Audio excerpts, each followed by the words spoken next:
आली आल्या मॅडम तुम्ही इतक्या लवकर आले? बरं वाटत होते. काय ग निर्मिती आहेस का? हो मॅम. काय सांगितलं होतं मागच्या वेळी? काय लिहिलेलं का प्रश्नोत्तर? हा प्रश्नोत्तर लिहिलेत मी. लिहिले पहिल्या धड्याचे? हो लिहिलेत. Very good. पाठवायची विसरली फक्त. मग आम्हाला कसं कळणार मग लिहिले म्हणून? थांब पाठवते मी. थांबा पाठवते मी. ओके. हा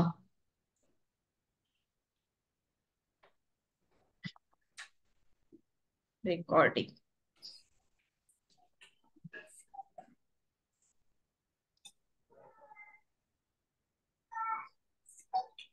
थोडा पॉज करते मी रेकॉर्डिंग. हा करा. राहू दे नाही तर येतात त्या मुलं. हो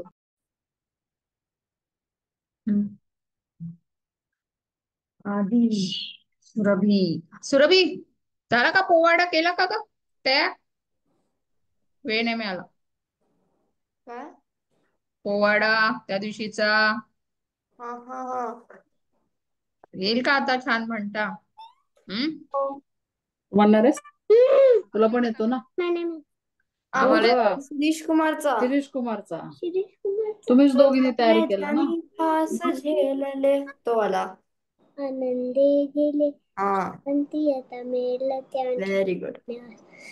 हिंद भूबंध मुक्त करण्यास निर्मिला स्फूर्तीचा इतिहास जी जी जी जी निर्मिला स्फूर्तीचा इतिहास जी जी जी जी खानदेशी गावठुमदार नावनंदबार तिथे सुकुमार शिरीष नावाचा होता एक बाळ 12 वर्षांचा होता लढीवार.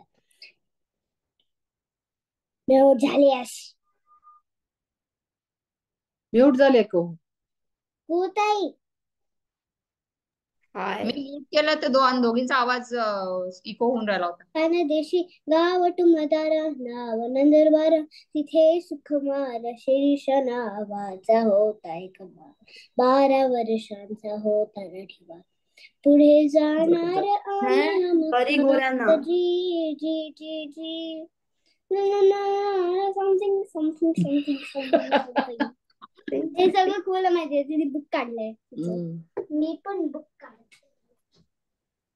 बर ठीक आहे. आता आपल्याला कळलं. सुरभी कळलं ना कसा म्हणायचा आहे मग पोवाडा? काय पाहिजे त्याच्यामध्ये? असा दम पाहिजे. तिकडून मारण्याचा कवर आण ना माझ्या. आता नको आबा, आता शिकवणार आहे. आपण वर्गात बसलो की कवर आणून दे मला. तो हा माझ्या सांगू का पोवाडा तो? म्हणते का थोड्या वेळाने म्हण. पहिले आपण प्रार्थना. माझ्या रूम मध्ये प्रार्थना. ठीक आहे चालेल. पहिलं कडवं कोण म्हणेल? आधी म्हण. दुसरं कडवं सुरभी म्हणेल. तिसरं कडवं अनघा आद्विका दोघी सोबत म्हणतील. मी सापडत आहे. म्हणा, सुरू करा प्रार्थना.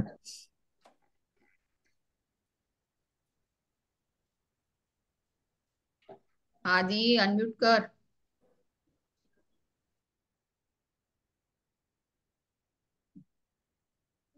मुची प्रार्थना अनहेच मुचे मागणे, माणसाने माणसाशी माणसा समवागणे, हीच मुची प्रार्थना. धर्म जाती प्रांत भाषा द्वेष सारे संपुदे, एक निष्ठा एक आशा एक रंगी रंगुले, अन पुन्हा बसरो मनावर शुद्धतेचे मागणे, माणसाने माणसाशी माणसा समवागणे, हीच आमची प्रार्थना. भोवताली दाटला अंधार दुःखाचा जरी, सूर्य सत्याचा उद्या उगवेल आहे खातरी, तोवरी देई आम्हाला काजव्यांचे जागणे, माणसाने माणसाशी माणसा समवागणे, हीच आमची प्रार्थना. लाभले आयुष्य जितके ते जगावे चांगले, पाऊले चालो पुढे जे थांबले ते संपले, घेतला जो श्वास आता तो पुन्हा लागणे, माणसाने माणसाशी माणसा समवागणे, हीच आमची प्रार्थना. आणि माणूस आहे की नाही शब्द न न बरोबर म्हणायचा, बाणातला न आहे. ओके. आणि वागणे पण हा न जिथे तिथे नच म्हणायचा. आणि आधी पहिल्या कडव्यामध्ये त्याने चुकीचा म्हटलास. हो चुकलं ते. जागणे. हा चांदणेला चांगले काहीतरी म्हटलं त्याने. जागणे म्हणाला, जागणे. बघून म्हणा, प्रार्थना पाठ पाहिजे आता. आणि त्या शब्दांना अर्थ असतो की नाही. मला ते सापडत नव्हतं. पण पाठ का पण नाही आता आता पाठ करायची आहे ना ती. पाठ लिहायला सांगितली होती ना वहीमध्ये. चला आता वही दरवेळी वेगळी घेतात होय ना. सगळ्यांनी लिहून काढा मराठीच्या वहीमध्ये आणि पोस्ट करा प्रार्थना. ठीक आहे. आता या आठवड्याचा होमवर्क तोच, प्रार्थना लिहून काढून पोस्ट करा. लिहा आणि पोस्ट करा. ठीक आहे. सुरभी काय सुरू आहे. आहे एक तर काहीतरी लाव, त्या केसांना हात मोकळे ठेव. हा मॅम, ज्यांची पाठ पण आहे त्यांना पण लिहायचं. सगळ्यांनी लिहायची प्रॅक्टिस ना. ठीक आहे. सगळे शब्द डोळ्याखालून जातात ना, मग डोळ्याखालून आणि हात आणि डोळ्याचं कोऑर्डिनेशन सोबत झालं की ब्रेन चांगलं काम करतं. प्रॅक्टिस साठी लिहायचं आहे ते. चालेल. सगळ्यांनी लिहून काढा आणि पुढच्या आठवड्यात पोस्ट करा. चला आता आपण काय शिकलो मागच्या वर्गात, कोण सांगेल. संतांची आणि त्यांची संतांची कामगिरी आणि त्यांची हिस्ट्री म्हणजे काय. मॅम, इतिहास. छान. हा जिया, काय झालं व्हिडिओला, काय झालं तुझ्या. मॅम, मी 5 मिनिटात चालू करेन. हा काय नाव पाहिले, काय कोणते संत पाहिले आपण वाचलं ज्या संतांबद्दल, त्यांची नावं सांगा. नामदेव संत. मॅम, श्री चक्रधर स्वामी, श्री चक्रधर स्वामी आणि संत नामदेव. ठीक आहे. संत ज्ञानेश्वर पण. संत ज्ञानेश्वरांबद्दल आपण वाचलं नाही. आपण ठरवलं होतं की त्यांच्याबद्दल तुम्ही अजून थोडी माहिती गोळा करून आणाल आणि त्यांच्याबद्दल अजून काही माहिती असेल तर ते त्या गोष्टी तुम्ही आम्हाला सांगाल. कुणी वाचलं काही? कुणी माहिती गोळा केली? सांगा. संत ज्ञानेश्वरांबद्दल. संत ज्ञानेश्वरांनी यंग एज मध्येच संन्यास घेतलं होतं. संन्यास घेतला संन्यास होता. नव्हतं घेतलं. मग ते काय म्हणतात त्याला? संन्यास नाही, समाधी. हा, तेच समाधी घेतली ती. संन्यास वेगळं, समाधी वेगळं. समाधी, जिवंत समाधी. ठीक आहे. सुरभीला दुसरं काहीतरी म्हटलं तर चालेल का?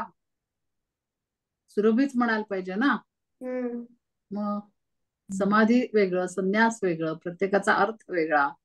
म्हणून आपण शब्द जे वापरतो ना ते पण बरोबर वापरायला पाहिजे, होय की नाही? तर अर्थच बदलून जाईल त्याचा सगळा. अनघा, आद्विका काही शोधलं का ज्ञानेश्वरांबद्दल? आज बालरंग एकदमच किती, 1 2 3 4 5 6 जण आहेत. 6 जण आहे. का बरं आता बाकीचे काय कुठे गेले बाकीचे? काय माहिती. डान्सची प्रॅक्टिस करतात. डान्स वाले तर इथेच आहेत. हा. आधी काय ती झालं? ओजस्वी याला गेली कुंभमेळा. हो का? अरे बापरे.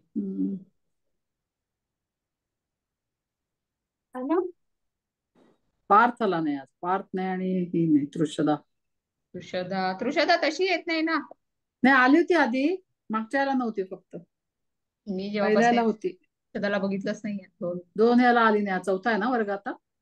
मग आता आधी, अरे व्हिडिओ आधी काय सांगू शकतोस ज्ञानेश्वरांबद्दल? आपण वाचणार आहे. अजून कुठली एखादी आख्यायिका माहितीये किंवा गोष्ट माहितीये तुम्हाला? ऐकलंय त्यांच्याबद्दल. ऐकलंय ना? तर काय ऐकलंय? काही एखादं छानस? मला पण नाही आठवत. बर, चला पुस्तक काढा. काढा, वाचा. डायरेक्ट वाचू. बरं, आता कोण? अनघा, आद्विका आणि आदी, तुम्हाला पुस्तक पाहिजे ना? जिया, तुला पाहिजे पुस्तक? परवा येणार आहे ना जिया? हो मॅम. घेऊन येते 4. बाकी इतर जणांजवळ आहे? कुणाजवळ आहे? ओवी जवळ आहे. बर, चालेल. निर्मिती जवळ आहे. निर्मिती जवळ पण आहे ना. निर्मिती तुझ्याकडे निर्मिती पुस्तक आहे ना? वाच आता. निर्मिती, चल सुरू कर, वाच संत ज्ञानेश्वर. संत ज्ञानेश्वर आपे गावचे राहणारे. निवृत्तीनाथ व सोपानदेव हे त्यांचे बंधू. मुक्ताबाई ही त्यांची बहीण. त्या वेळचे कर्मठ लोक या मुलांना संन्यासाची मुले म्हणून नावे ठेवत. त्याचे कारण असे. त्यांच्या वडिलांनी संन्यास घेतलेला होता. घर सोडले होते. पण पुढे गुरुच्या आज्ञेवरून ते परत घरी आले आणि संसार करू लागले. नीट बघ. गुरुच्या आज्ञेवरून. मराठी वाचतोय ना आपण. आज्ञेवरून. ज्ञानेश्वर म्हणतो की नाही, त्यातलाच ज्ञ येतो. आणि संसार हिंदीत आहे, मराठीत संसार. मॅम, ह्याच्यावर एक शॉर्ट फिल्म पण आहे संत ज्ञानेश्वरांवर, युट्यूबवर. हो ना? हो, मी बघितले ना. बघितलीस? नंतर स्टोरी सांग मग.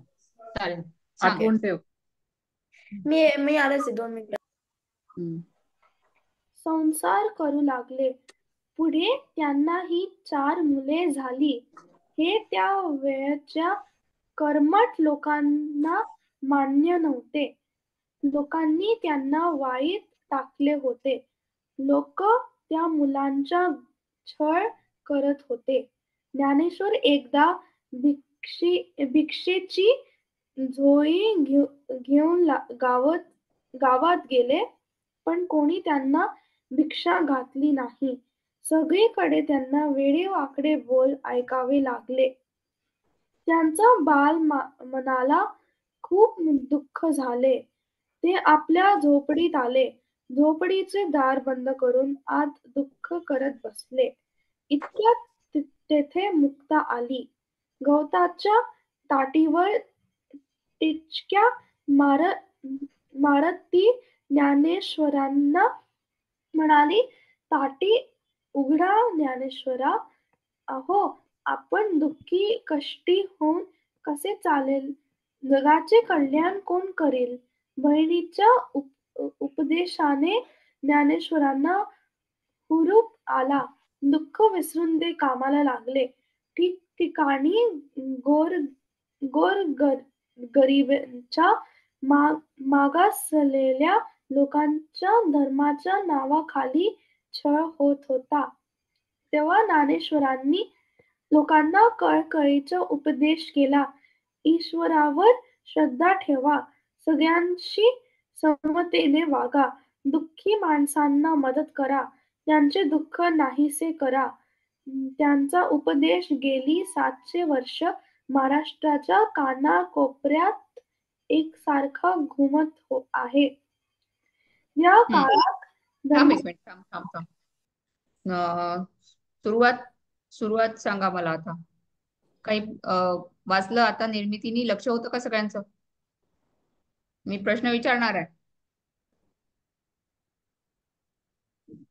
अनघा, आद्विका कुठे गेली? अनघा मॅम, तिला बरं नाही वाटत, ती ऐकते. बर, ठीक आहे. निर्मिती, तू वाचलंस? तुझं लक्ष होतं वाचताना? हो मॅम. बर. आधी ऐकण्यात लक्ष होतं का? कुठे राहायचे ज्ञानेश्वर? संत ज्ञानेश्वरांचा जन्म कुठे झालेला? एका गावात. मॅम, गावात. आपेगाव. ठीक आहे. सगळ्यांना ज्यांचं पुस्तक आहे त्यांनी पेन्सिल ठेवा हातामध्ये. माझ्या जो पुस्तक आहे मी पेन्सिल ठेवली हातात. ठीक आहे. तर ज्ञानेश्वरांचा जन्म कुठे झाला? काय गाव, काय होतं त्यांच्या गावाचं नाव? आपेगाव. ठीक आहे. त्यांच्या भावंडांची नावं सांगा. जिया. हो मॅम. ज्ञानेश्वरांच्या भावंडांची नावं सांगा, ज्ञानेश्वर महाराजांच्या. मॅम, मुक्ताबाई,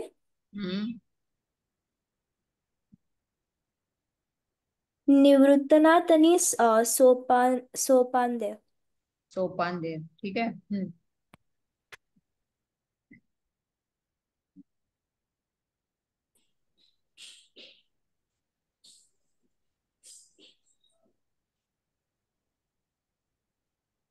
मॅडम सांगता काही पहिल्या याच्यातलं? वडिलांनी तेच मी बघत होते. संन्यास. किती 700 वर्ष आता आणखीन पुढे झाली म्हणायला हरकत नाही. 1295 मध्ये, म्हणजे किती वर्ष झाली बघ. 700 वर्षाच्या आधी, सव्वा 700 वर्ष झाली आहेत, तेव्हा त्यांनी आपल्याला उपदेश करून ठेवलाय. उपदेश म्हणजे काय, की कसं वागावं, कसं माणुसकी कशी दाखवावी, हे त्यांनी तेव्हा सांगून ठेवलंय. ते अजूनही आपल्याला उपयोगी पडते. जशी आपली भगवद्गीता आहे ना, भगवद्गीता होती संस्कृत मध्ये.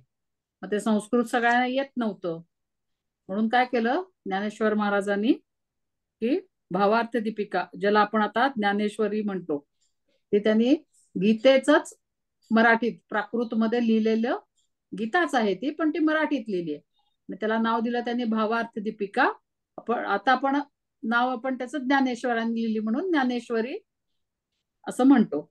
तर संन्यासाची मुलं म्हणजे काय, तर ज्यांना खूप देवाचे हे असतं काय, आता आपण घरात राहिलो की आपल्याला घरातल्या सगळ्या गोष्टी बघाव्या लागतात की नाही.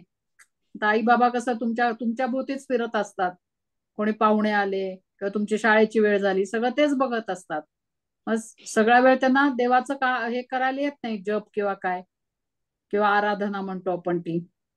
म्हणून मग त्यांनी त्याच्या वडिलांनी काय केलं, की घर सोडून दिलं. घर सोडून ते गुरुच्या शोधात निघाले, काशीला गेले मला वाटतं. आणि काशीला गेल्यावर त्यांना कळलं की हे त्या गुरुंना, ज्यांना त्यांनी गुरु केलं होतं, त्यांना कळलं की हा लग्न वगैरे याचं झालंय आणि हा बायकोची परवानगी न घेता याने संन्यास घेतलाय. ते सांगतात नाही, असं नाही करायचं, आधी संसारातली जी कामं असतात ती पूर्ण करायची तुम्ही आणि मगच संन्यास घ्यायचा. म्हणून मग ते परत येतात. त्यांनी संन्यास घेतलेला असतो म्हणून त्यांना सगळ्यांना काय म्हणतात, संन्यासाची मुलं म्हणून सगळ्यात मोठा निवृत्तीनाथ, दुसरे ज्ञानदेव, तिसरे सोपानदेव आणि चौथी मुक्ताबाई, अशी 4 भावंड. तर त्यांना सगळ्यांना ते कर्मठ म्हणजे जुन्या विचारांचे लोक. म्हणजे काय आत्ताची काय परिस्थिती आहे त्याचा विचार नाही करायचा, जुनं जे काय आहे. आता आपण म्हटलं की मी रोज विहिरीचंच पाणी आणून मी आंघोळ करीन, स्वयंपाक करीन, तर शक्य आहे का आपल्याला? ते नाही ना. आपल्याकडे आहे का विहीर? विहीरच नाही आपल्याकडे. असा जुना विचार पूर्वी ठीक होतं, विहीर होती प्रत्येकाकडे, तर मी विहिरीचंच पाणी आणीन, मी विहिरीच्याच पाण्याने आंघोळ करीन म्हटलं तर चालत होतं. पण आता आपल्याला म्हणून चालेल का? असा जो जुनाच विचार पकडून बसतो आपण, त्याला म्हणतात कर्मठ. असे सगळे लोक ते कर्मठ होते.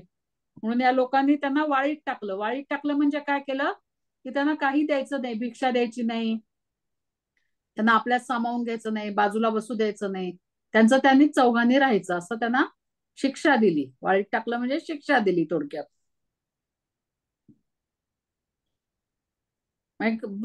ताटी उघडा ज्ञानेश्वरा असा एक छान अभंग आहे मुक्ताबाईचा. एकदा काय झालं, ते असेच भिक्षा मागायला गेले होते. ते मुलं लहान लहान होती, यांनी 21व्या वर्षी समाधी घेतली. त्याच्या आधीच्या घटना आहेत त्या सगळ्या, जे असतील 8, 10, 12 वर्षाची मुलं ही सगळी.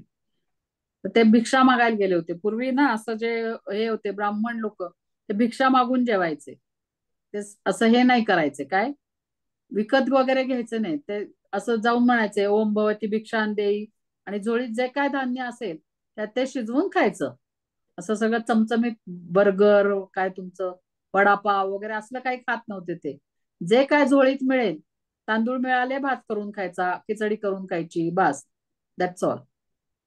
तर तसं ते भिक्षा मागायला गेले होते, पण लोक त्यांना वाईट टाकलेलं होतं ना, मग त्यांना वाईट वाईट बोलायचे. तर त्यांना खूप दुःख झालं ज्ञानेश्वरांना, की काय हे आपल्या असं नशिबी की सगळे आपल्याला वाईट वाईट म्हणतात, आपण तर किती चांगले आहोत, असं म्हणून त्यांना खूप वाईट वाटलं. म्हणून ते दुःखी कष्टी होऊन आपल्या झोपडीत आले आणि दार लावून घेतलं, रुसून बसले. ते लहानच होते ना. त्यांची धाकटी बहीण मुक्ता, ती काय म्हणली, ताटी उघडा ज्ञानेश्वरा, अहो आपण दुःखी कष्टी होऊन कसं चालेल, जगाचं कल्याण कोण करील? कारण हे पुढे त्यांना ज्ञानेश्वरी लिहायची होती नाही, खरे सगळे देवाचेच अंश होते. हे निवृत्ती, ज्ञानदेव, सोपान, मुक्ताबाई चौघही देवाचेच अंश होते. त्यामुळे त्यांना माहित होतं पुढे काय घडणार आहे. म्हणून तिने सांगितलं, उठा, तुम्ही असं दुःखी कष्टी होऊन बसलात, तुम्ही कसं पुढे काम कसं कराल, तुम्हाला काम केलं पाहिजे. तुम्ही पसायदान म्हणता की नाही? कोणी लिहिलंय? लक्षात आहे का पसायदान? कोणी लिहिलंय सांग निर्मिती?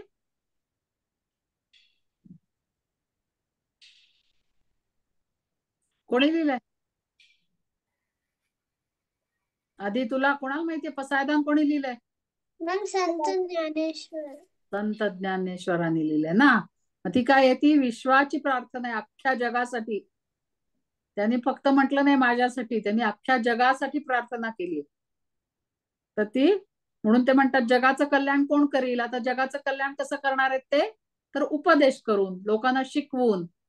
म्हणून त्यांनी काय, सगळ्यांना आपल्या गोर गरीब गरीब मागासलेल्या लोकांना, जे शिकलेले नव्हते, सगळ्यांना त्यांनी सांगितलं ईश्वरावर श्रद्धा ठेवा. कृष्ण किंवा भगवान ज्याला आपण म्हणतो, तो सगळ्यांचं कल्याण करणार आहे. दुःखी माणसांना मदत करा, कोणी आजारी आहे, कोणी त्रासलेला आहे, तर त्याचं दुःख दूर करा.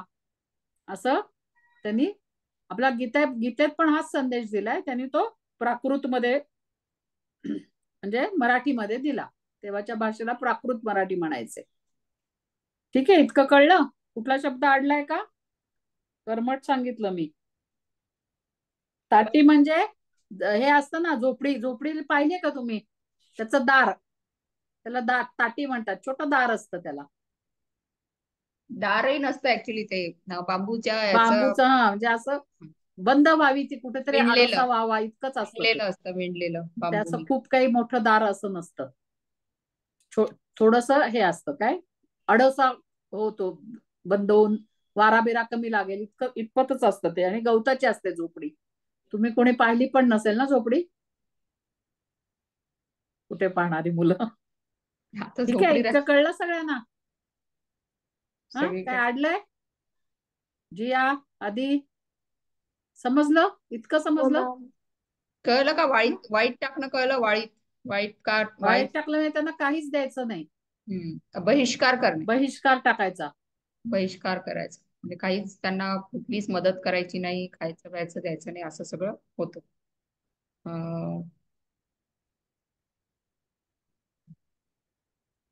चला सुरभी आली पुढचं. की नाही?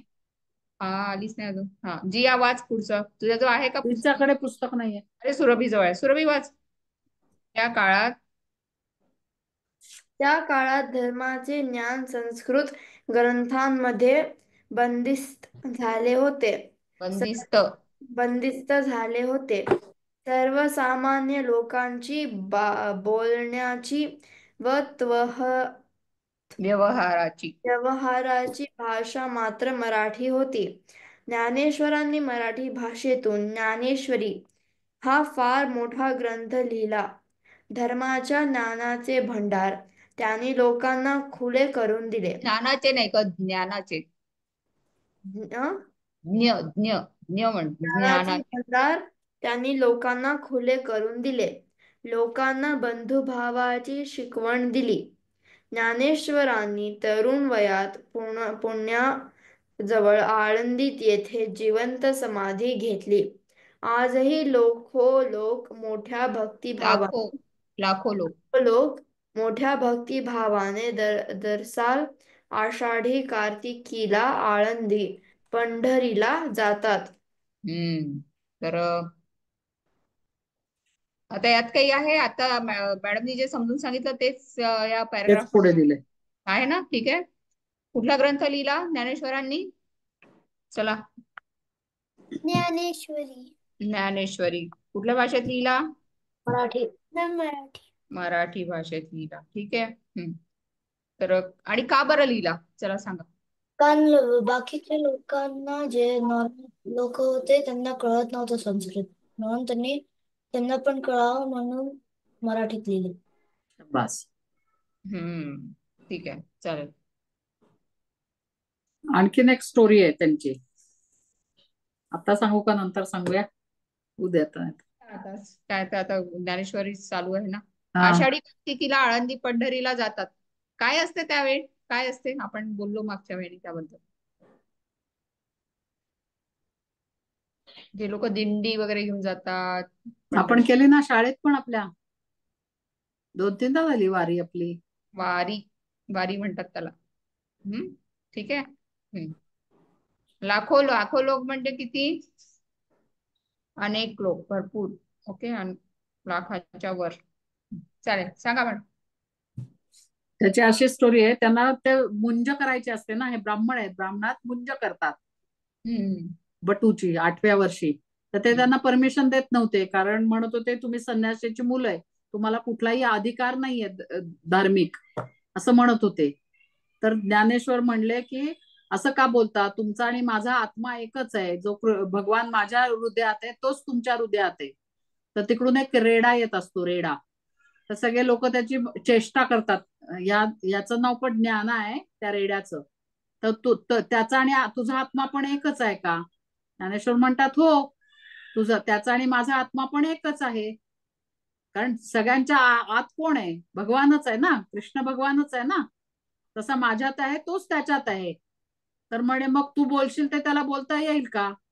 ते म्हणले हो, का नाही येणार, कारण देव त्याच्यात बसलेला आहे ना, त्याच्यात देव आहे. म्हणून ते म्हणतात ठीक आहे, मग तू वेद म्हणून दाखव. रेड्याच्या मुखी वेद म्हणायला लाव त्या रेड्याला. रेडा म्हणजे कोण माहितीये का? ही बफेलो, हा, म्हशीचा नवरा. म्हशीचं पुल्लिंग. रेडा म्हणजे रेडा पुल्लिंग. ठीक आहे. मग ते काय करतात, त्याच्या डोक्यावर हात ठेवतात आणि आपण वेद म्हणायला लागतात. तसा तो रेडा पण म्हणायला लागतो. सगळे चकित होतात. ते ज्ञानेश्वर म्हणजे देवाचाच अंश असतात. ते पूर्ण अवतार नाही, छोटा अवतार असतो तो. त्यामुळे तो रेडाही वेद म्हणायला लागतो, ओम भूर्भुवः स्वहा असं. आणि सगळे लोक चकित होतात आणि मग म्हणतात काही, म्हणजे आपण शिकलोय पण आपल्याला हे कळलं नाही की सगळ्यांचा आत्मा एकच आहे. जो भगवान माझ्यात आहे तोच पुढच्यात पण आहे, समोरच्यात पण आहे. त्या सगळ्या लोकांना कळलं, जे एवढे शिकून जे त्यांना कळलं नव्हतं ते ज्ञानेश्वरांना 8व्याच वर्षी माहित होतं. आणि मग तेव्हा सगळ्यांनी त्यांची माफी मागितली आणि त्यांना मुंज करायची परमिशन दिली आणि मग पुढे सगळं असं झालं. त्यांनी ज्ञानेश्वरी लिहिली, उपदेश केला आणि बऱ्याच गोष्टी नंतर झाल्या. ठीक आहे. शुद्धीपत्रक आणायला लावलं असं असं काहीतरी वाचलं मी. कशात? त्यांना म्हणजे उपनयन करायच्या वेळेस, मुंज करायच्या वेळेस त्यांना पैठणला जाऊन शुद्धीपत्रक आणायला सांगितले. पैठणच्याच ह्याच्यात झालंय हे.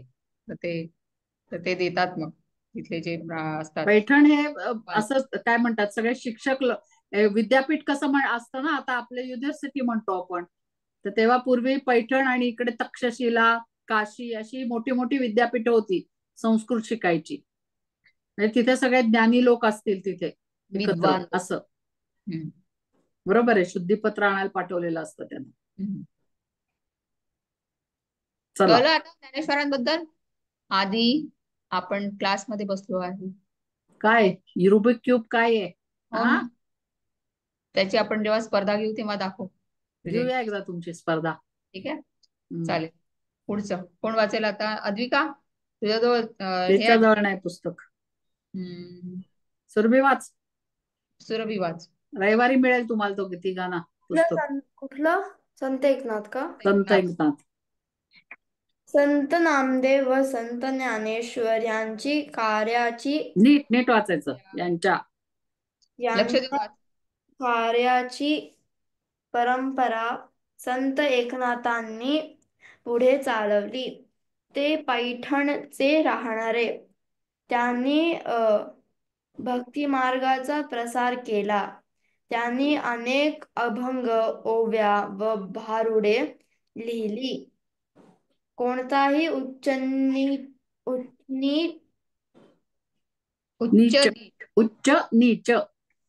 नीच भेदभाव मानू नका, असा त्यांनी लोकांना उपदेश केला. भक्तीचा मोठेपणा त्यांनी लोकांना पटवला. गोरगरिबांना, मागासलेल्या लोकांना त्यांनी जवळ केले. इतकेच नाही तर मुक्या प्राण्यांवर देखील त्यांनी दया केली. प्राणीमात्रांवर दया करा, असं लोकांनाही उपदेश केला. संत एकनाथ जसे बोलत तसेच वागत. एके दिवशी ते गोदावरी नदीवर स्नानाला निघाले होते. दुपारची वेळ होती. ऊन रखरखत होते. वाळवंट तापले होते. त्या तापलेल्या वाळवंटावर एक पोरके पोर रडत बसले होते. त्याच्या रडण्याचा आवाज नाथांच्या कानी आला. त्यांनी त्याचे आई बाप जवळ आहेत का ह्यासाठी इकडे तिकडे पाहिले. धावत ते त्या मुळाजवळ गेले. त्यांनी ते पोर उचलून कडेवर घेतले. त्याचे डोळे पुसले. त्याला त्याच्या घरी पोहोचते केले. अशा रीतीने स्वतःच्या आचरणातून एकनाथांनी समतेची व ममतेची भावना लोकांच्या मनावर बिंबवली.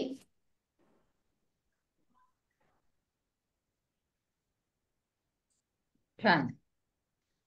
एकनाथांच्या तर खूप गोष्टी आहेत. अतिशय शांत असतात एकनाथ. त्यांनी काय आता ते बाळ रडतंय म्हणून त्याच्याकडे दुर्लक्ष केलं नाही, हो की नाही? काय केलं त्यांनी? त्याला उचलून घेतलं. कुणाचं होतं माहित नाही त्यांना, तरी पण त्यांनी उचलून घेतलं आणि घरी पोचवलं. आता तुम्ही म्हणाल घरी कसं पोचवलं, पण तेव्हा गावं पण छोटी छोटीच होती, त्यामुळे माहित असायचं ते कुणाचं मूल आहे किंवा काय. आता आपली जेवढी सोसायटी असते ना तेवढी पण घरं नसायची गावामध्ये. त्यामुळे त्यांना ते माहीत कळलं असेल की कोणाचं बाळ आहे, म्हणून ते स्वतः जाऊन त्या बाळाला देऊन आले. आणखीन एक हे आहे त्यांची गोष्ट. ते पूर्वी असं घरी नाही आंघोळ करायचे. प्रत्येक गावात नदी असायची, नदीवर जायचे आंघोळ करायला. तर त्यांचं कसं असायचं, नदीवर आंघोळ करून देवळात येऊन पूजा करायची, भजन पूजा आरत्या असं सगळं करायचं. तर सगळ्यांना आवडायचं ते. पण शेवटी जिथे चांगलं असतं तिथे वाईट पण असतंच की नाही. म्हणजे काही त्यांचं रागराग करणारे दुष्ट प्रवृत्तीची पण माणसं होती काही. तर ते एक माणूस काय म्हणला, हे सगळे एकनाथ एकनाथ सगळेजण यांना मान देतात, भाव देतात, सगळे कौतुक करतात. त्याला ते सहन झालं नाही, म्हणून तो काय केला, ते जसे ते नदीतून आंघोळ करून बाहेर आले किंवा त्यांच्या अंगावर थुंकायचा. नाथ काही बोलले नाहीत. नाथ पुन्हा जाऊन आंघोळ करून आले. असं किती वेळा झालं माहितीये? 108 वेळा झालं. आणि मग शेवटी त्या थुंकणाऱ्या माणसालाच लाज वाटली की काय आपण आणि केलं, तो की दमला. एकनाथ तर चिडलेच नाहीत. आणि त्याला खूप वाईट वाटलं की आपण इतक्या चांगल्या माणसाला त्रास दिला, म्हणून तो त्याचे पाय धरले एकनाथ महाराजांचे आणि क्षमा मागायला लागला. तर त्याच्यावर एकनाथ महाराज म्हणले, तुम्ही कशाला माझी क्षमा मागताय, मी तुमचा आभारी आहे. तर त्या माणसाला कळे ना, असं उलट कसं काय हे म्हणतायत. तर ते त्याच्यावर म्हणले, तू 108 वेळा थुंकलास, त्यामुळे माझं 108 वेळा नदीत स्नान झालं ना, गोदा स्नान झालं मला गोदावरी नदीत. म्हणजे त्यांनी वाईट काय झालं हे पाहिलं नाही, बरोबर की नाही? त्यांना 108 वेळा आंघोळ करायला लागली हे पाहिलं नाही, किंवा तो थुंकलाय हे पाहिलं नाही. त्यांनी काय पाहिलं, चांगलं काय झालं, तर मी काय रोज एकदा आंघोळ करून मोकळा झाला असतो ना, आज तुझ्यामुळे मला 108 वेळा आंघोळ करायला मिळाली, असं त्यांनी उलट म्हटलं. आपण पण काय करायला पाहिजे, काय ते चांगलं काय झालंय ते बघायचं, वाईट झालेलं सोडून द्यायचं, ते दुर्लक्ष करायचं. हो की नाही? ही शिकवण त्यांनी आपल्याला दिली, बरोबर की नाही? कळतंय का? तर त्यांनी काय सांगितलं, संदेश दिला की सगळ्या प्राणी मात्रांवर प्रेम करा. प्रेम करा. ते त्या तर माणसावर चिडले नाहीत. इव्हन या बाळावर पण त्या आई वडिलांवर त्याच्या चिडले नाहीत. त्यांनी शोधलं आणि आई वडिलांकडे सोडून आले. ठीक आहे. समता आणि म्हणजे समान वागणूक, एकसारखी वागणूक. तशीच ती गोष्ट अजून एक आहे गाढवासोबत.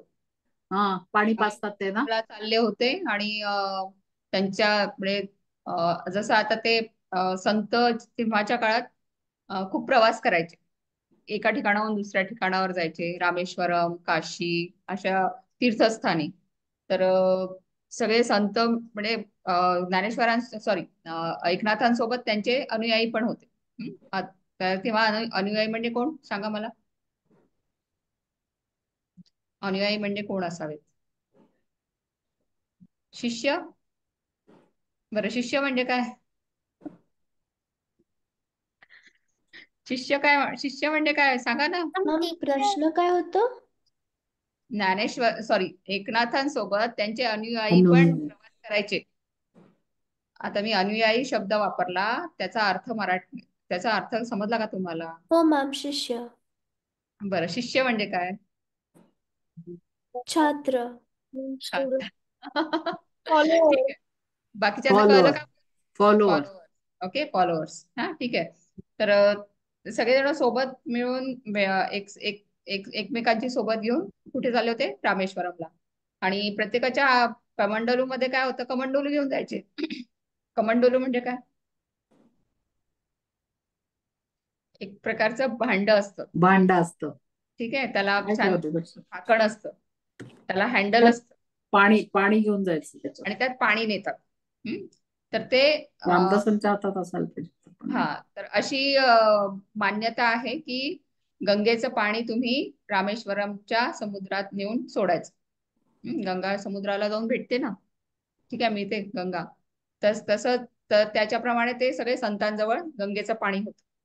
आणि तसंच ते जेव्हा ते जात होते तेव्हा रस्त्याने वाळवंटातून त्यांना प्रवास करावा लागला. तर त्या वाळवंट म्हणजे काय? वाळवंट म्हणजे काय सांगा मला? हा, डेझर्ट. डेझर्ट. डेझर्ट. हा, काय असतं मग डेझर्ट मध्ये? सगळं काय असतं? मॅम वाळू. वाळू असते, वाळू, रेती. सगळीकडे रेतीच रेती. हा, तर त्या वाळवंटात एक गाढव मूर्छित अवस्थेत पडलेलं होतं. त्याला आता वाळवंटामध्ये काय असतं? आजूबाजूला असतं का काही ग्रीनरी वगैरे, झाडं वगैरे असतात का? झाडच नसतील तर अजून काय, कशाने ते बेशुद्ध झालं असेल गाढव? काय काय नसेल मिळालं त्याला? पाणी. पाणी. ठीक आहे, माझ्या संतांजवळ काय होतं? पाणी.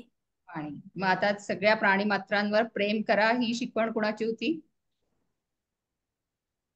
कोणत्या संताबद्दल बोलतोय आपण आता? कोणते संत? मॅम संत संत नाथांची. आता त्यांच्या अनुयायांनी त्यांची शिकवण पाळायला पाहिजे होती, पण त्यांनी तसं केलं नाही.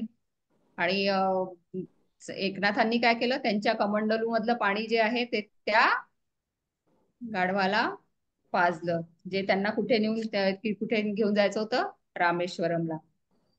हा, तर सगळ्यांनी त्यांना मग टोकलं, की काय तुम्ही असं काय केलं असं. तर तेव्हा त्यांनी काय सांगितलं की आता रामेश्वरमला कोणत्या देवाचं वास्तव्य आहे?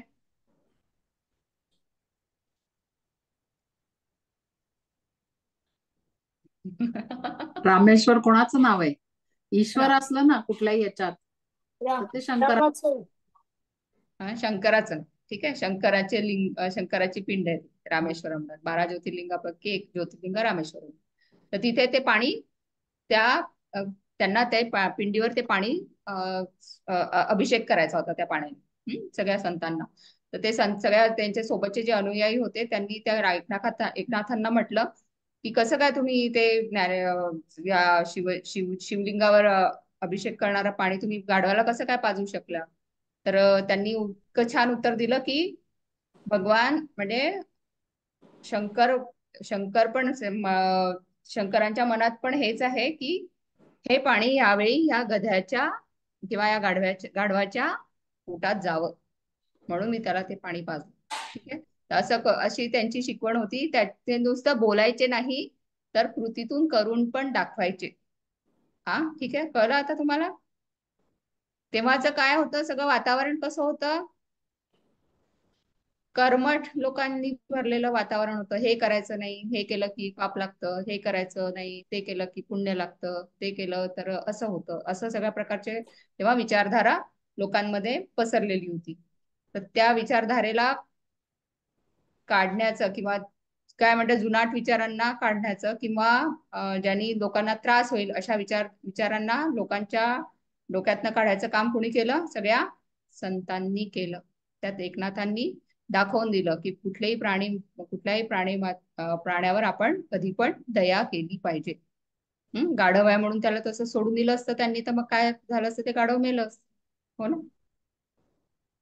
तर त्यांच्या शिकवणीतून त्यांनी हा संदेश लोकांपर्यंत पोहोचवला.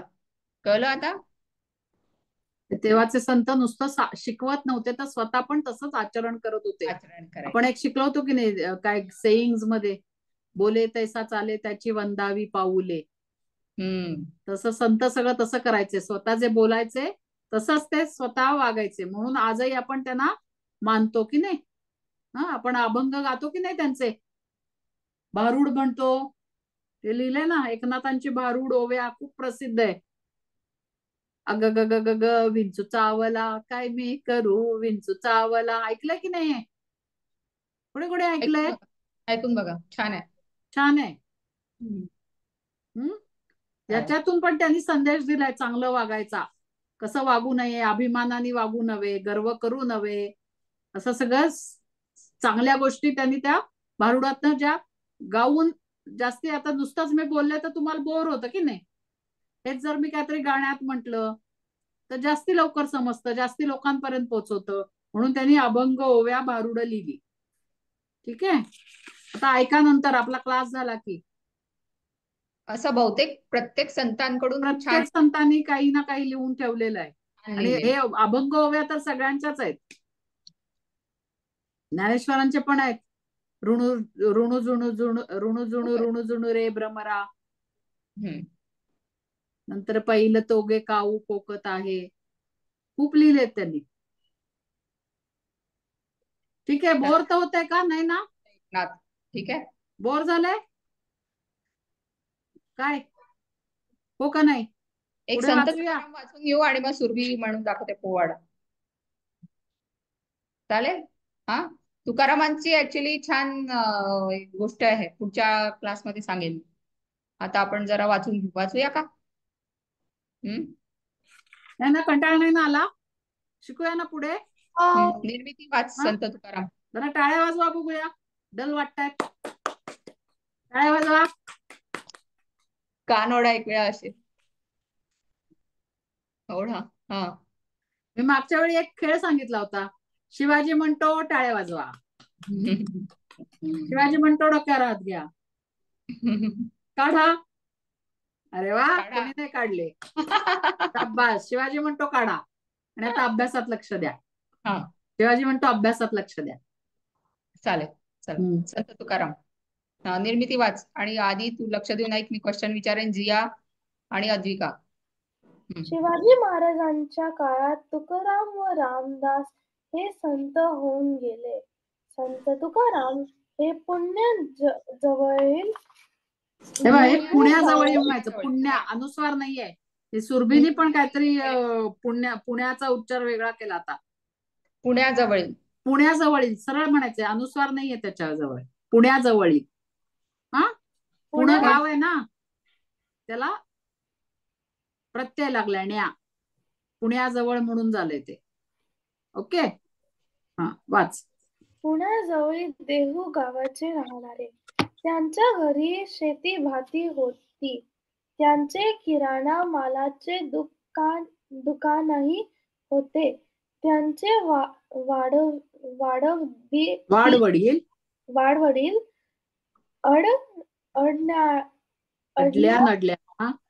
अडल्यानडल्यांना कर्ज देत, पण तुकारामांनी आपल्या वाटाणीची कर्जघटे इंद्रायणी नदीमध्ये बुडवली आणि अनेकांना कर्जमुक्त केले.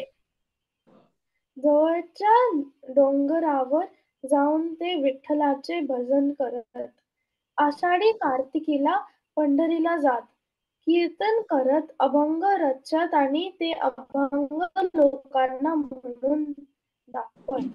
हजारो लोक त्यांच्या कीर्तनाला येत. शिवराय सुद्धा त्यांच्या कीर्तनाला जात असत. संत तुकाराम लोकांना दया, क्षमा, शांती यांची शिकवण देत समतेचा उपदेश करत. जे का रंगले गांजले त्यांची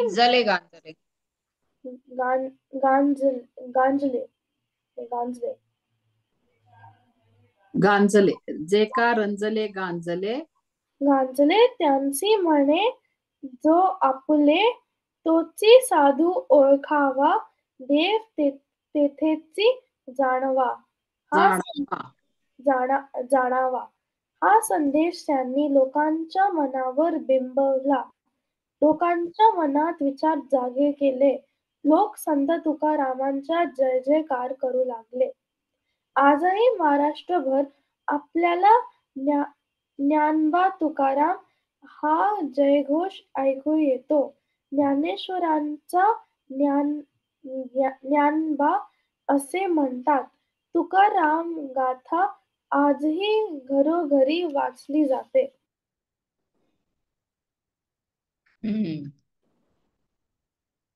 बघा, तेव्हाच्या संतांची शिकवण अजून, आता संत तुकारामांची शिकवण पण काय होती? रंजले गांजले कळलं नसेल. रंजले गांजलेले म्हणजे जे खूप ज्यांना त्रास आहे, लोकांना ज्या गरीब पण आहे, गरीब आहेत, कष्ट खूप करतायत, पोटभर जेवायला मिळत नाहीये, आणि ज्या लोकांना चांगली वागणूक मिळत नाही, इतर त्यांना लोकांना रंजले गांजले असं म्हणतात. तोची साधू ओळखावा म्हणजे चांगला माणूस. साधू म्हणजे चांगला माणूस. त्यांना जो आपलंस करून घेतो, अशा रंजल्या गांजल्या लोकांना जो आपलंस करून घेतो, तोच देव आहे. देव तिथे आहे. आता देव तो प्रत्यक्ष येत नाही ना, बरोबर आहे की नाही? कोणाच्या तरी रूपाने येतो ना.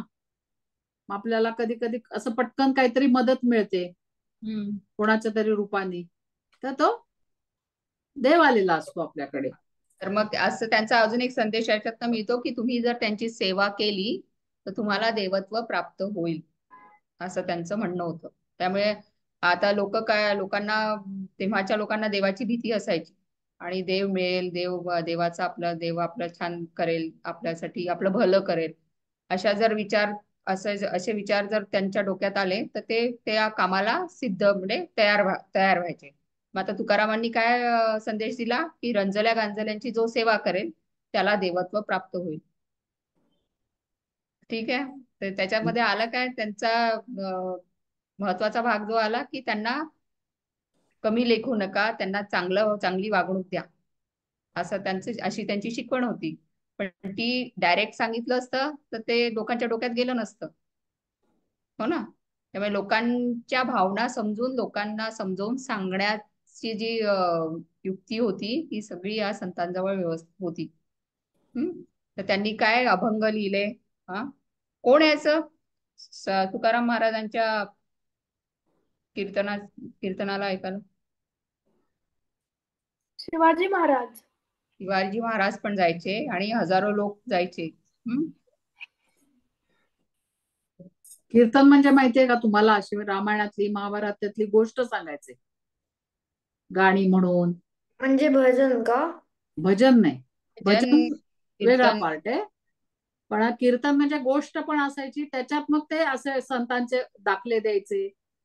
म्हणजे आता समजा सीता स्वयंवराची गोष्ट चालली आहे, असे एक काहीतरी धागा घेऊन त्या गोष्ट सांगायचे. मग थोडस रामाबद्दल सांगायचे, थोडं देवाच्या परिस्थितीबद्दल सांगायचे, जेणेकरून गोष्ट ऐकावीशी वाटेल आणि मग त्यातनं हे उपदेश द्यायचे. कळलं? कीर्तन म्हणजे असं असतं, गोष्ट असते काहीतरी. रुक्मिणी स्वयंवर घेतलेला असेल, महाभारतातल्या खूप गोष्टी आहेत, किंवा बाकी भागवत आहे, असं खूप आहेत ना, कृष्णाच्या पण खूप गोष्टी आहेत. त्यातली एक गोष्ट घेऊन सुरू करायचे ते आणि मग त्यातनं संदेश द्यायचे. स्वच्छता पाळा किंवा काय आणखीन दुसरं, मुक्या प्राण्यांवर प्रेम करा, अभिमान बाळगू नका, गर्विष्ठपणा करू नका, असे ते त्यातनं शिकवण द्यायचे. त्याला कीर्तन म्हणतात. आणि एक सुंदर त्यांनी हे लिहिलेलं आहे, वृक्षवल्ली आम्हा सोय. सोयरी. हा, खूप यांचे तुकोबारायांचे तर आपण तर नेहमी त्याच्यात ते ऐकतो काय अभंग. म्हणतात की नुसतं प्राणीच नाही तर फळं फुलं पक्षी आणि आता यांना पण आता आपण जे म्हणतो ना, झाडं लावा, ट्री झाडं जगवा. प्लांटेशन, हे ते तुकाराम महाराजांनी तेव्हा सांगून ठेवले 500-600 वर्षापूर्वी. वृक्षवल्ली हे आमचे सगळे सोरे आहेत, जे नातलग आहेत, हा, त्यांची जपणूक करा. आपण आपल्या नातलगांना जपतो की नाही, आपल्या भावंडांना जपतो, तसं वृक्षांना जपा, असं तेव्हा त्यांनी सांगितलंय. त्यांना माहित होतं पुढे जाऊन हा माणूस सगळं तोडणार आहे, जंगल वगैरे, म्हणून तेव्हाच त्यांनी सांगून ठेवलं की वृक्षवल्ली आम्हा हा. सोयरे. हे ऐकून पाहते. वनचर जे आहेत ते आवश्यक आहेत सगळे. आता शास्त्रज्ञ वगैरे शोधतायत की पक्षी का पाहिजेत, किडे मुंगी का पाहिजेत. लाईफ हे तुम्ही शिकला असाल ना, लाईफ सायकल, फूड चेन, हो की नाही? फूड चेन मध्ये आहेत की नाही, सगळे आहेत ना त्याच्यात, सुरुवात पशु कुठून प्राणी होते फूड पक्षी चेनची? झाड. सर्वात पहिला पार्ट कोण आहे फूड चेन मधला? प्लांट्स. हो ना. तर तेव्हापासून ते शिकवण देतातच आहेत. सगळे संतांची सगळ्या शिकवणी आपण जर आत्मसात केल्या तर आपला भारत खूप जास्त प्रगती करेल. तर आता त्याच्यात संदेश, हा, तर बरं, एक त्यांच्या नावासोबतच दुसऱ्या संतांचं नाव जोडलं जायचं म्हणताना लोक म्हणतात. काय नाव होतं दुसऱ्या संतांचं? वाचा त्या पॅराग्राफ मध्ये सुरभी. काय नाव जोडायचं? कुठल्या दुसऱ्या संतांचं नाव जोडलेलं त्यांच्यासोबत, त्यांच्या नावासोबत? ज्ञानेश्वरांचं. ज्ञानेश्वरांचं. तर ज्ञानेश्वरांना काय तेव्हाच अपभ्रंश म्हणजे काय म्हणतात मॅडम त्याला? अपभ्रंश अपभ्रंश नाही, प्रेमाने ज्ञानबा तुकाराम माऊली म्हणतात. हा, नाही नाही, ज्ञानेश्वर म्हणतात ना ज्ञानेश्वराचं काही लोक. ज्ञानबा. तर ते ज्ञानबा ज्ञ म्हणायला ज्ञानोबा ते ज्ञानोबा बोलायला येत नाही ना. ज्ञानोबा. तर ज्ञानोबाचं सगळ्यांना ज्ञानबा झालं ते. सगळ्यांना ज्ञ म्हणता कोणाकोणाला यायचं शुद्ध आहे, बोलता येत नाही ना, ज्ञ ते ज्ञ म्हणता करून येत टाका. नाही, हा, त्याचं ते ज्ञानबा झालं. ज्ञानबा झाले. ठीक आहे. त्यामुळे ते सोबत कधी पण ती जोडगोळी अशी सोबत म्हणतात, ज्ञानबा तुकाराम ते ज्ञानबा. वारकरी पण असंच म्हणत जातात ना, ज्ञानबा तुकाराम, तुकारामाची आता पालखी, टाळ ज्ञानबा असतात त्यांच्या तुकाराम. आणि छान पायाचे ताल धरत ते म्हणतात. आणि असं फेर धरत धरत नाचतात, फेर धरत गातात. तर कधी या वारकऱ्यांची वारी बघा युट्यूबवर, त्याच्यात कळेल तुम्हाला. आणि तुकाराम गाथा नावाचा काय ग्रंथ? तुकाराम गाथा. तुकाराम गाथा म्हणजे अभंगांचं पुस्तक, त्यांनी जे लिहिलेले अभंग आहेत ना, त्याला गाथा म्हणतात. तुकोबांची गाथा. गाथा म्हणजे पुस्तक. ते अभंग आहेत त्यात सगळे लिहिलेले. हो.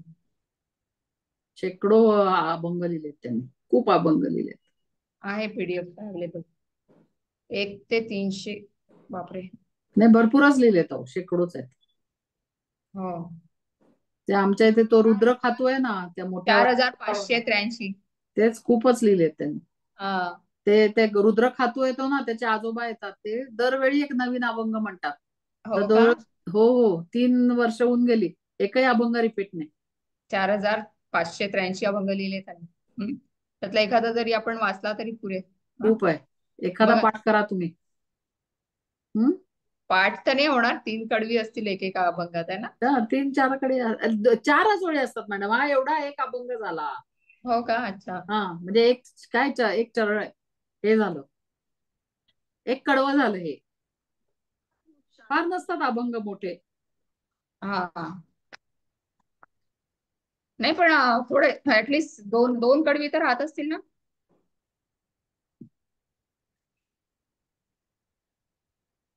हम्म.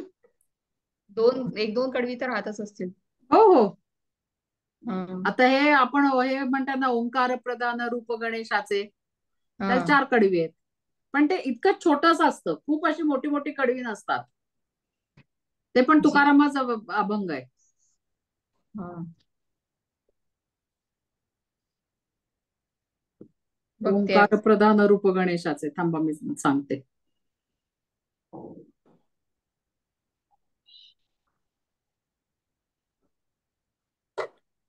ओंकार प्रधान रूप गणेशाचे. हा हा, बरोबर. आहे आहे. 4 आहेत त्याला कडवी. हो ना. 4 आहेत. पण ह्याच्या 2-2च ओळी असतात, म्हणजे एकूण 8च ओळी आहेत. म्हणजे खूप मोठा नसतो अभंग.